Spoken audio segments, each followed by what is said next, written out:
आज हम बात करेंगे एक ऐसे बेस की जिसके नाम से दुनिया की कई खुफिया एजेंसियों की नींद उड़ जाती है, बगराम एयरबेस। अफगानिस्तान की धरती पर मौजूद यह ठिकाना आज फिर से सुर्खियों में है। क्यों? क्योंकि पाकिस्तान और तालिबान के बीच जो संघर्ष इस वक्त सुलग रहा है, उसकी गूंज अब बगराम तक पहुंच चुकी है। सवाल यह है, क्या यह सिर्फ दो गुटों की लड़ाई है या आने वाले एशियाई युद्ध की शुरुआती झलक? आज के इस डीएनए में हम आपको दिखाएंगे कि बगराम एयरबेस का इस जंग से क्या लेना देना है और इसके पीछे कौन सी वैश्विक ताकतें अपनी चाल चल रही हैं। बगराम एयरबेस, इतिहास और महत्व। अफगानिस्तान का बगराम एयरबेस सिर्फ एक हवाई अड्डा नहीं, बल्कि एक ऐसा रणनीतिक केंद्र है जिसने सोवियत युद्ध, अमेरिकी दखल और तालिबान राज तीनों युग देखे हैं।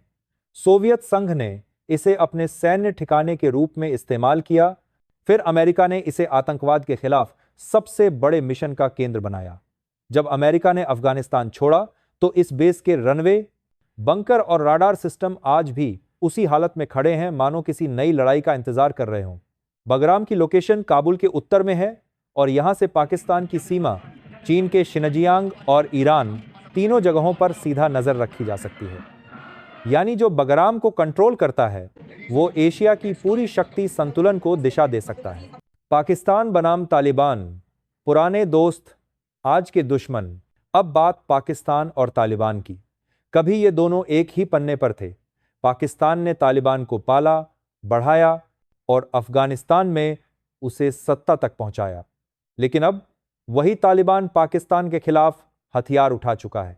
टीटीपी यानी तहरीक ई तालिबान पाकिस्तान की सेना पर लगातार हमले कर रहा है। पिछले महीनों में बलूचिस्तान, खैबर पख्तूनख्वा और वजीरिस्तान में ऐसे कई ब्लास्ट हुए जिनका जिम्मा तालिबान ने खुद लिया। पाकिस्तान की सेना जवाबी कार्रवाई कर रही है, लेकिन हालात काबू में नहीं हैं।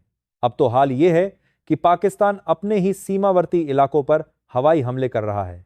पर सोचिए, जिसकी मानकार की बातकार कार्रवाई कर रहे, जिसकी बातचीत कर रहे कि जोन से बात कर, जब एक देश अपनी ही सीमाओं में बम गिराने लगे तो समझ जाइए उसकी नीति फेल हो चुकी है।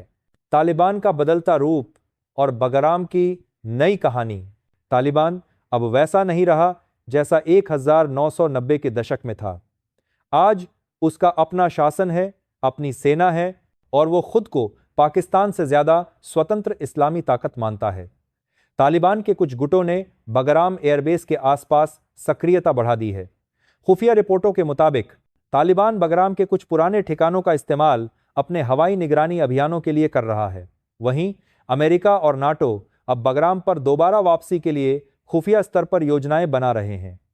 अमेरिकी ड्रोन यहां से उड़ान भर सकते हैं ताकि पाकिस्तान तालिबान झड़पों पर नजर रखी जा सके। यानी बगराम फिर से जासूसी का हब बन रहा है। अमेरिका की नजरें और नई रणनीति। अमेरिका के लिए अफगानिस्तान हमेशा एक बड़ा कार्ड रहा है, खासकर तब जब चीन और रूस एक साथ एशिया में प्रभाव बढ़ा रहे हों। बगराम एयरबेस अमेरिका के लिए एक री एंट्री गेट की तरह है। वॉशिंगटन जानता है कि अगर पाकिस्तान अस्थिर हुआ तो आतंक फिर से दुनिया के लिए खतरा बन सकता है। इसलिए अमेरिकी खुफिया एजेंसियां अब बगराम के जरिए पाकिस्तान और तालिबान दोनों पर नजर रखना चाहती हैं। अफगानिस्तान की तालिबान सरकार भले कह रही हो कि बगराम हमारा है, लेकिन कई सैटेलाइट इमेज और रिपोर्ट्स बताती हैं कि यहां अमेरिकी तकनीकी निगरानी फिर से सक्रिय हो चुकी है। अब बात करते हैं चीन और रूस की, दो देश जो हर हाल में चाहते हैं कि अफगानिस्तान में अमेरिका दोबारा पैर न जमाए। चीन की सीमा अफगानिस्तान से जुड़ी है और उसका डर है कि अगर अमेरिका बगराम पर वापसी करता है तो चीन के शिनजियांग प्रांत पर सीधा दबाव बढ़ेगा।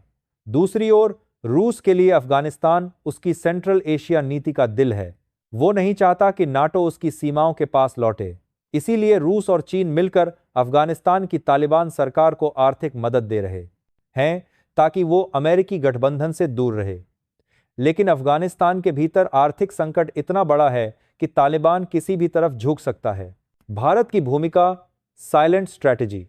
भारत इस पूरे खेल को बहुत चुपचाप लेकिन बहुत गहराई से देख रहा है। भारत जानता है कि अगर पाकिस्तान अपने ही घर में तालिबान से उलझा रहेगा तो उसकी कश्मीर नीति कमजोर पड़ जाएगी। यही कारण है कि भारत ने अफगानिस्तान में मानवीय सहायता और इंफ्रास्ट्रक्चर प्रोजेक्ट के जरिए अपनी छव्वें मजबूत रखी है। भारत खुलकर किसी पक्ष में नहीं आया, लेकिन उसकी खुफिया एजेंसियां पाकिस्तान की हर चाल पर नजर रखे हुए हैं। भारत की असली ताकत है उसकी डिप्लोमेटिक साइलेंस और उसकी डिफेंस कैपेबिलिटी। ब्रह्मोस जैसी मिसाइलें, S-400 सिस्टम और नई डिफेंस पार्टनरशिप ने भारत को एक ऐसी स्थिति में रखा है जहां वो सिर्फ दर्शक नहीं बल्कि निर्णायक खिलाड़ी है। ब्रह्मोस और युद्ध की नई परिभाषा। इस नए युग का युद्ध सिर्फ सीमा पर गोलाबारी नहीं है, बल्कि तकनीक और सटीकता का खेल है। भारत का ब्रह्मोस मिसाइल सिस्टम इस समय एशिया का सबसे विश्वसनीय डिटरेंट है। पाकिस्तान जानता है कि अगर उसने सीमा पार कोई गंभीर गलती की तो भारत के पास पलटवार की पूरी क्षमता है, लेकिन भारत इस ताकत का इस्तेमाल जिम्मेदारी से करता है। वहीं पाकिस्तान के पास न तो आर्थिक सामर्थ्य है और न ही स्थिर नेतृत्व। यही वजह है कि तालिबान और पाकिस्तान के बीच की लड़ाई उसके लिए अस्तित्व का सवाल बन चुकी है।